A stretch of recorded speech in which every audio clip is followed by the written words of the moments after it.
Sexism in the practice of law.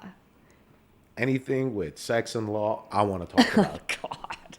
What All are you, right. you just you my said it. You God. started the topic. All right. Okay, let's talk about it. All right.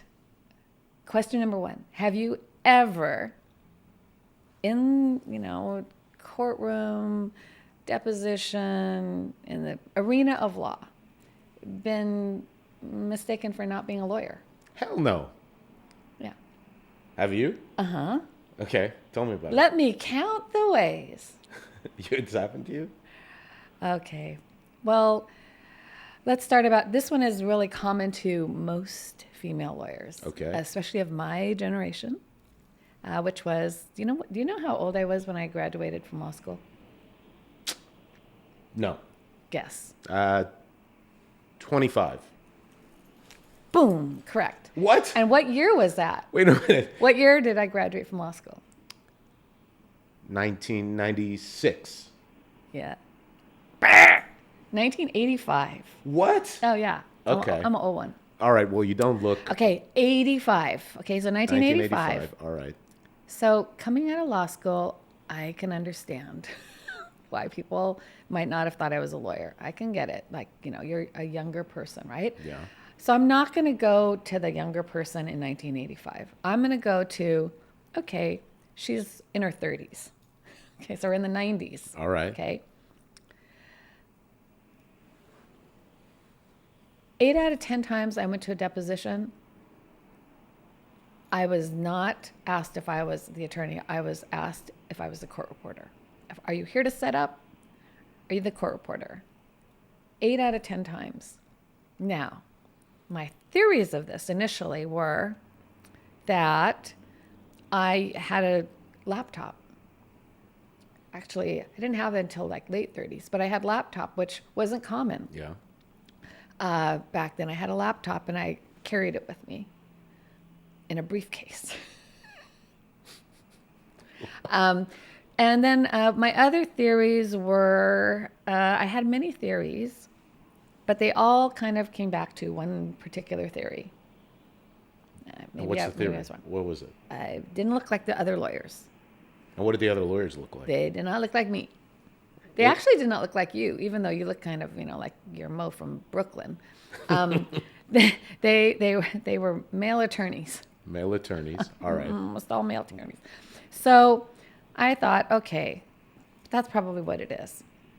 Let me tell you how deeply seated this viewpoint was. And do you think that it was mainly the male attorneys that mistaken me for the court reporter? Conventional wisdom is going to tell me no, that probably others did too. Yeah. It was primarily not the male attorneys that thought I was the court reporter.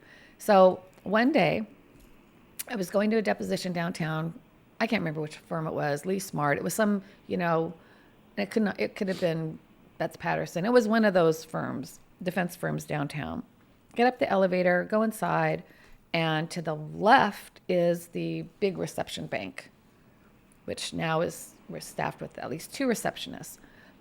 The one that's engaging with me she has gray hair. I did not have gray hair back then. I had not dyed my hair. And I was you in my hair. 40s. I was in my 40s, early 40s. So she says to me, I'll never forget this. The court reporter's already here.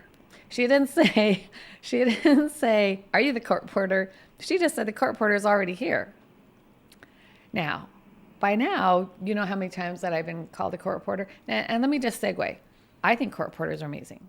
I like the thought of all the stories that they've heard is fascinating. If you've ever talked to a court reporter, like the stories they can tell you are amazing. And they're so good at what they do. I have nothing but respect for a court reporter. This is nothing to denigrate a court reporter. It's just that I'm not a court reporter. So she says, court reporter's already here. I had given him my name, Karen Koehler. I'm here for this case. Court reporter's already here. I said, I don't care if the court reporter's already here. I was a little bit, I said, I'm here for this case, and I need to go. I'm running a little late. She says, you need to listen to me. The court reporter's already here. They sent you here by air. You should just, go home. Well, it had a glass conference room, kind of like ours did. And so when I turned away from her, because I just wanted to look to see, like, maybe they have a glass conference room I can see inside. Sure enough.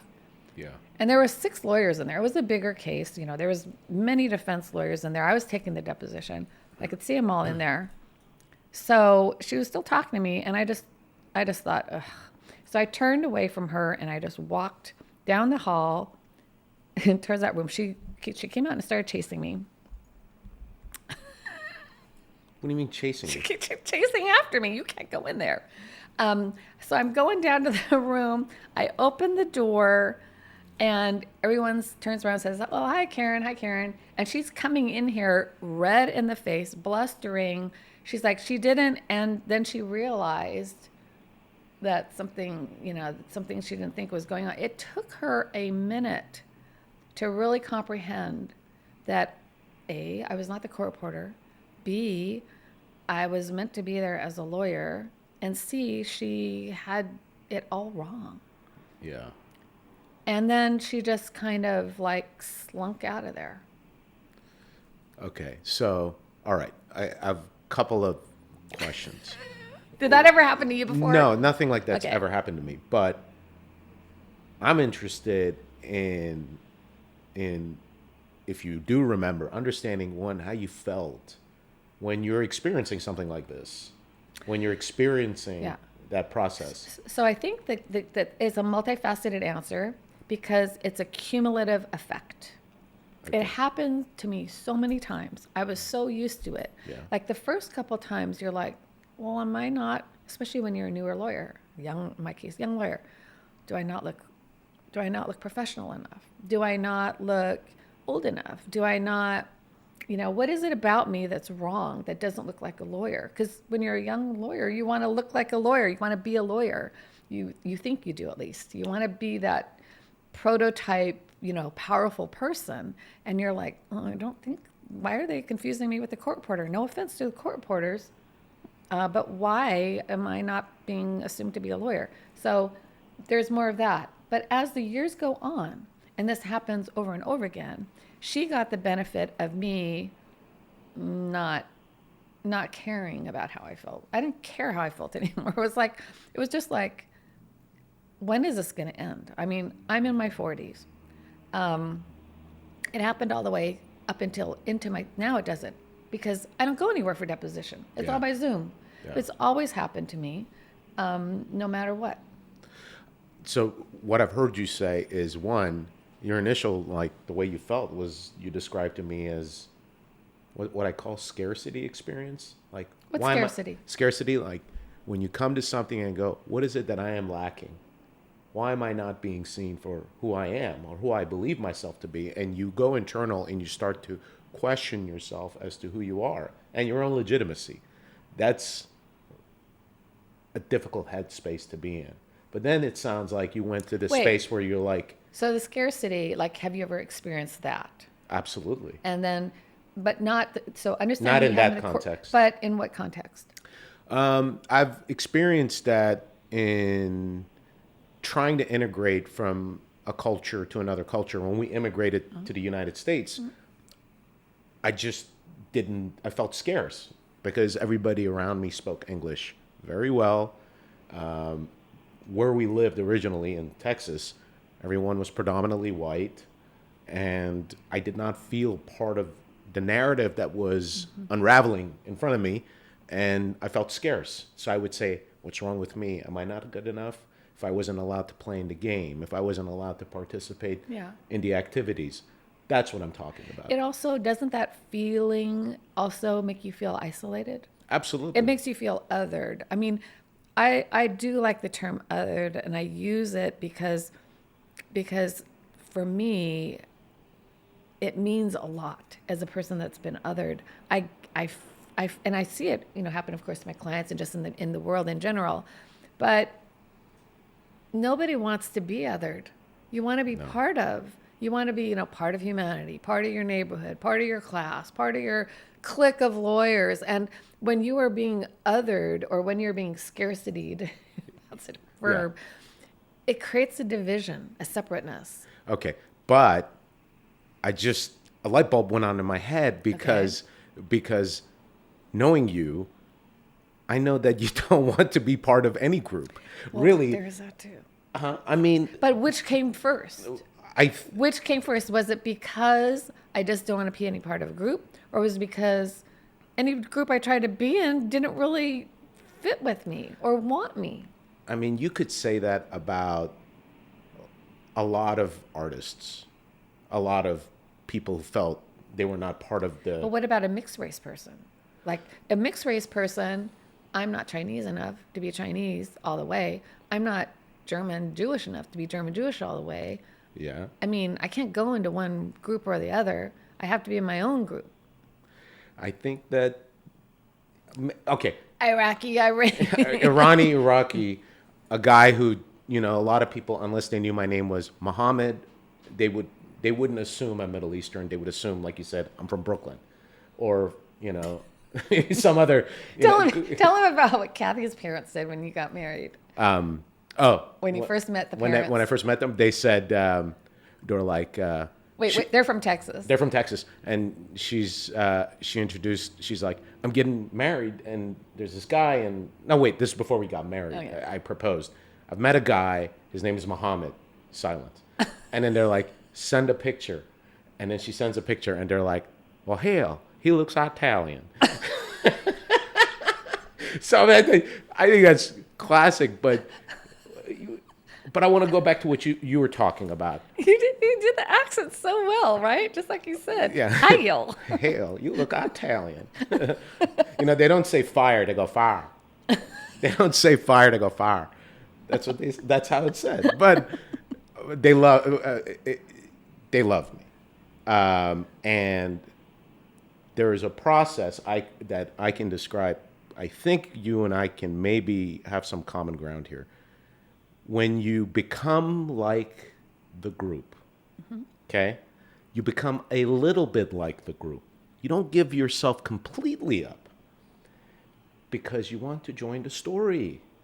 I mean, at the end of the day, we want to be part of the narrative. We want to be part of the story.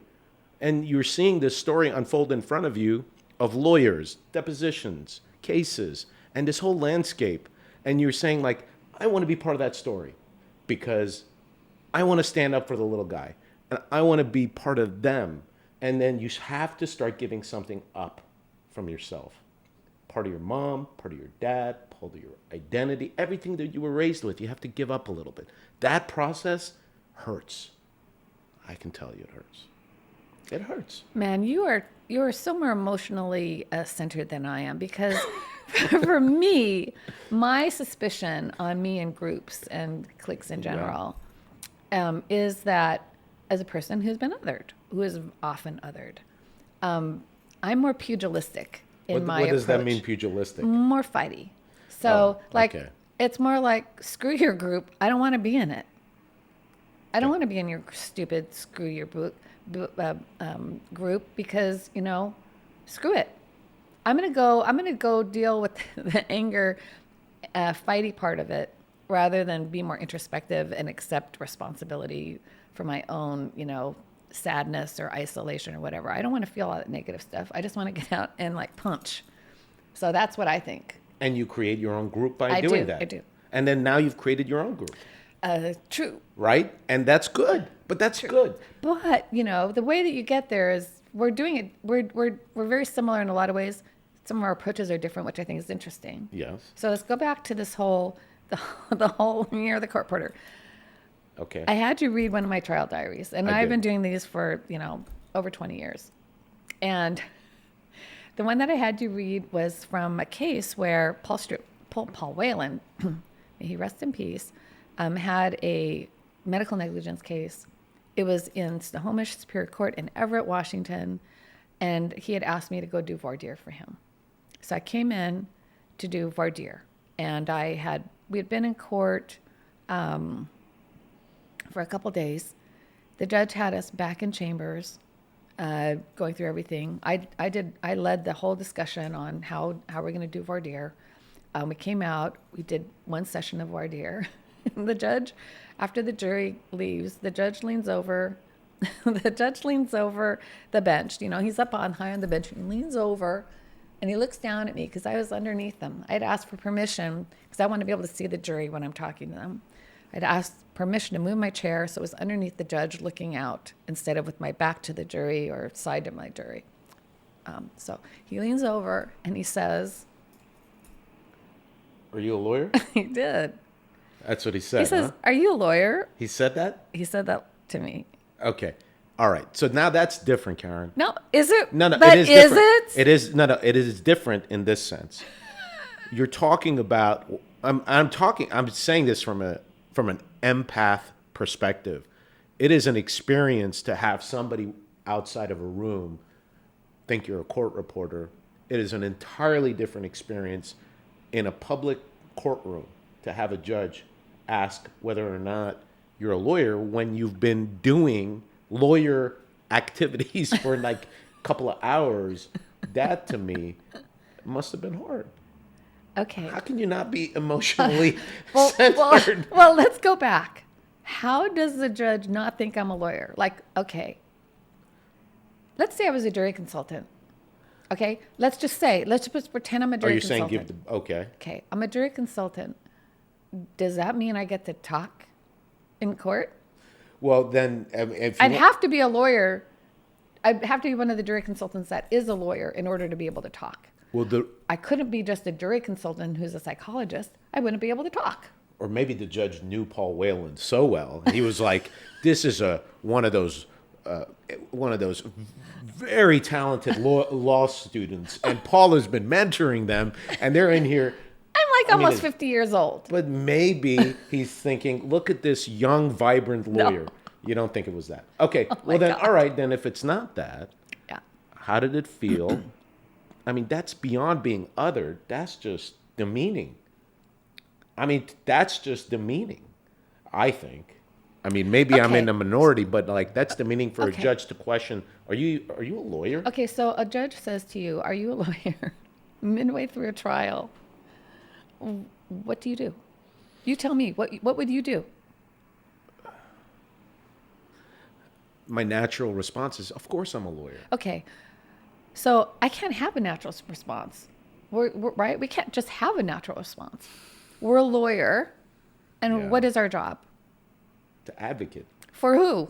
For the plaintiff. Not for ourselves. No. Everything we have to do, we can't put our client in any kind of jeopardy. Yeah. We can't piss the judge off intentionally. We can't have the judge take anything out on us. I see what you're saying. I mean, you can't just be honest with the judge. You don't want to marginalize the case by standing up for yourself. So how do you do that? How do you ingratiate a judge who questions whether or not you're a lawyer, even though you've been lawyering You in can't front of ingratiate. First of all, I don't think that you have to ingratiate the judge, but I think you have to be very tactical in how you respond. Okay, how do you be tactical? I blew off the receptionist because I knew eventually she'd see when I walked in there that everyone knew me and I wasn't the court reporter. And it was cumulative. I could have been more gracious and said, look, I'm not the court reporter. I'm a lawyer here. But it was a cumulative thing, and I'm tired of it. So she just got me on a day when I was just like, she didn't even ask me if I was a court reporter. She's going to assume it. Let's just play this out. The judge you have to be way more tactical with. What's the tactics? Well, let me tell you some tactics. What are some tactics? So my mom, who was a lawyer, experienced way more overt racism and sexism than I did. And I saw it because I worked with her. I was her paralegal for all through college and law school. And I was in trial. I went to trials with her in the summertime or on break. I saw her tell a judge that he was prejudiced right to his face. My mother, again, there's a reason that I'm a fighter. I learned how to fight at a very young age. Yeah. That did not go well for my mother. So you didn't do what your mom did. I'm just saying, like, it wasn't. She just attacked him. Okay, so she was very aggressive in her response. She didn't care about what the, she was not tactical. I'm tactical. This is another conversation of how tactical are we? Like different people are tactical. I'm extremely tactical. So I'm thinking, and luckily my brain works fast. So I'm thinking like, well, I can't do that. Okay, I can. And in a nanosecond, you're figuring out what you're going to say. My mom would have just said, "You are prejudiced. What is your problem?" Like my mom would have just lost it, right? So I know that was one option I could have done. My other option was just ignore it, like I did earlier. Just ignore it and just keep going. But you can't just ignore a judge. Okay, so what did you do? So I do what I often do, which goes against my grain, which is almost as bad as the experience itself. Okay, what is it? I said, without a pause, without any sense of, why would you even say that to me? Without any indignation, without any pushback, I said, well, yes, Your Honor, of course. Yes, I am. Well, then I don't know what it's like to be a woman practicing law in a courtroom. And I can't even imagine what that would feel like. Well, yes, you can, because haven't you ever been confronted about something very personally, and all you've done is say, yes, because you have no other option. You've given in and just let that dialogue continue because you can't you can't do anything else. Yes, I have. And for me, it's a lot of it has to do with belonging in the profession of practicing law.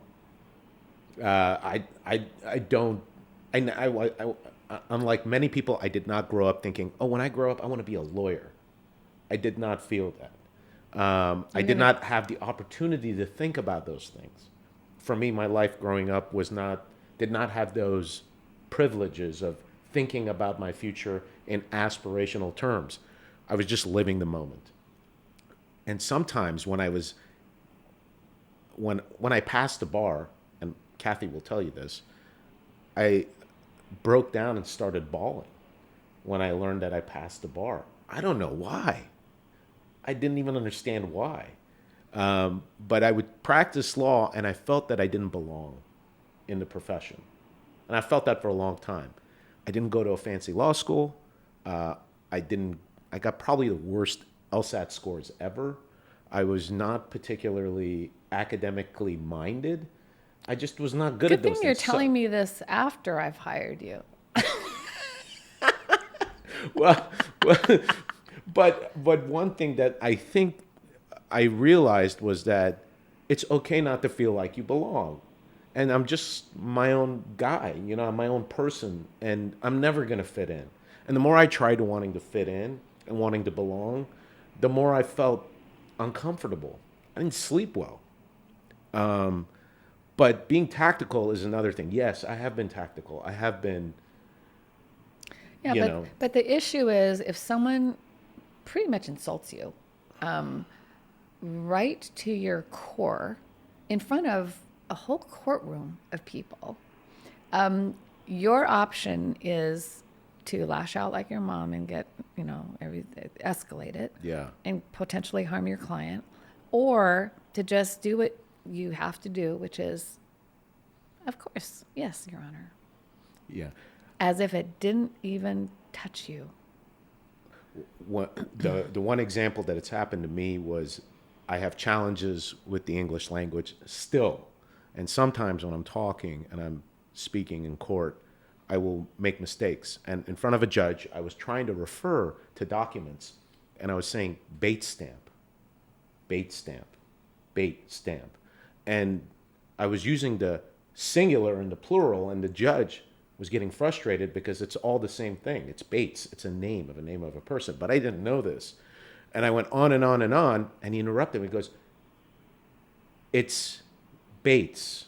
There's no singular, there's no plural, in front of everybody in the courtroom. And I was felt, I think, what you're describing, that sense of like, what do I do? What do I do? And my response was, English isn't my first language. And there was a sudden pause in the courtroom. And the judge stopped and said, I'm sorry. I think that's the only time I remember something like that happening in a courtroom that's similar to what you're describing. Yeah. Maybe I should have been more tactical. No, I think that was great. I think it set him back on his heels. But, that's the profession. You're coming into this profession and you see that it is dominated by people that practice and look in a particular way. Yeah. And it's tradition. Yeah. Like lawyers, it's a traditional thing. And what you're trying to do, I think you're doing this. I know you're doing this. I know that the firm is doing this. You're breaking tradition. Well, let me tell you one more story. Okay, tell me another and then, story. If you guys have questions, you should jump in. Yeah. So, again, you could say, well, it's because you were younger and your voice was higher and you looked you look so like a little baby. No wonder people made mistakes. Okay. So I've talked to you about stories in my 30s, 40s, 50s probably. And I told you they stopped calling me the court reporter somewhere in my mid-50s. But I also don't know if it's just because of COVID. So when I was working on the Ride the Ducks case, we had to go do depositions in Branson, Missouri. And that was in 2018. And we went over there, and the attorney for some of the people that we were supposed to take depositions of had run to court to try to get us not to take the depositions. So we had to show up in court in Branson, Missouri. We get to the courthouse, which is very small, and it's got like a 7-Eleven front door. That's all I can say. It's not impressive, no offense. So we go through the 7-Eleven front door, and I know there's signs on it and stuff. I don't really pay attention to them. We're at I call it the TSA belt. I know they're not TSA, but I call them TSA belt. I'm there with Jack Guthrie, who is a younger attorney. I think he'd been practicing for 7 or 8 years, not 10 years. He is a white male, over 6 feet tall, wearing a suit. I am me, wearing jacket and pants. We're all dressed for court. We walk in. He's such a gentleman. I go first. I put my stuff in the little catch-all, put it through the tray, walk in, do not set off the alarms, and they pull over my little bag and say, you cannot bring your cell phone in here. And I say, why? And they said, only attorneys can bring their cell phones in. Oh, boy. Jack, meanwhile, behind me, who's second chair. Now, I'm the chair. I'm the lead. I have 50 clients. I'm the lead attorney. Yeah. Jack, meanwhile, who is the underling, he's a second defense lawyer for one of the defendants. Not really an underling, but he's the second. He comes in, no problem whatsoever. I'm standing there looking at them, and Jack says, what's going on? I said, well, they won't let me bring my phone in because I'm not an attorney.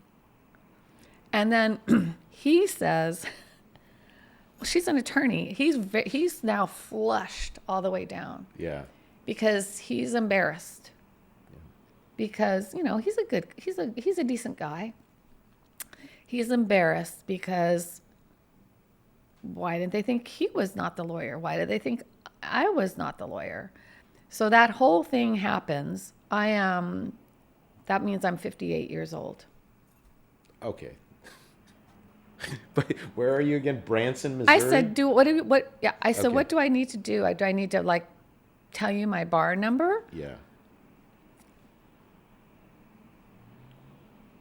They didn't even want to take my word for it. He had to vouch for me. He had to vouch for you. I think that's true in a lot of places still. I think that's true in a lot of places still. I think that's true. And this happened, This 2000? Is not unusual. I know I'm just pulling some of these stories out because to help illustrate, But it is not a rare event. It's I go, try cases all over these little communities in the state of Washington. and it still Same happens. issue. Oh yeah, they're so sweet to me because they don't think I'm a lawyer. Yeah.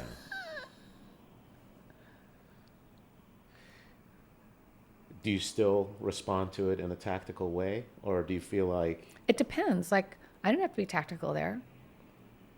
I just let him defend me. I just watched it. But, there are issues here. Like, he needs to respect me. He's a defense lawyer. I'm going after him and his clients. Here he is. I mean, it's not good. Yeah. Right? Yeah. The whole thing isn't good. Why am I not inherently respected the same way as a not even 10-year white male lawyer? why? I mean, I'm going to give you.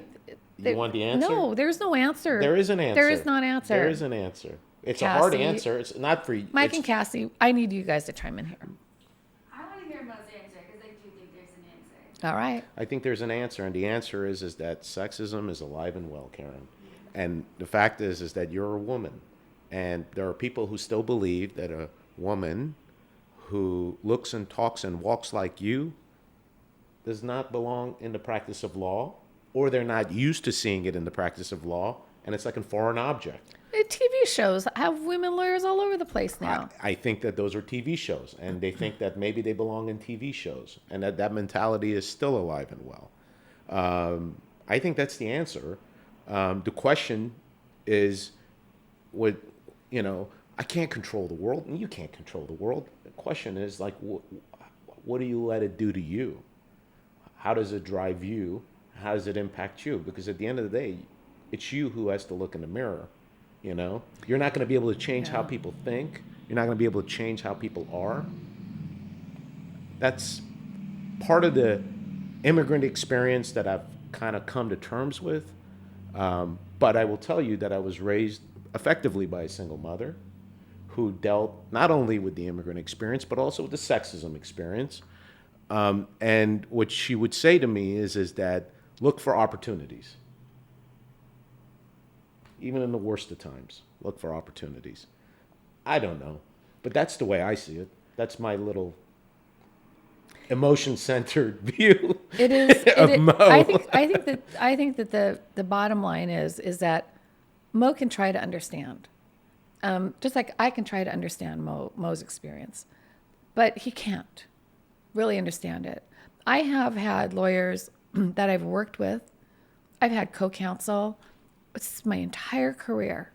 Call me honey, darling, sweetie, including one of the lawyers partners that worked here in this law office. Not any that are currently here or that have been currently here for the past 10 years. Yeah. But it is pervasive. It's different. And you have to learn to cope with it because otherwise you develop, I would say, a chip, and honestly, even the concept of a chip on the shoulder irritates me because it used to be one of the reasons that I would hear that other men lawyers liked to be around me because I didn't have a chip on my shoulder. Well, I should have had a chip on my shoulder. Like, what's wrong with having a chip on your shoulder if you're being treated like this all the time? The fact of the matter is that the way that I've dealt with it, it's pretty evident, is, I'll tell you one more story. She wasn't even young. This was probably when I was in my 40s. A lawyer, another female lawyer, had gone out to lunch with me. She's like me, half Asian. And she said, why aren't you more involved in Washington Asian lawyers? And I said, well, I haven't even told my partners that I'm a female yet. What? That's how I've dealt with it. Yeah. It's just like, that's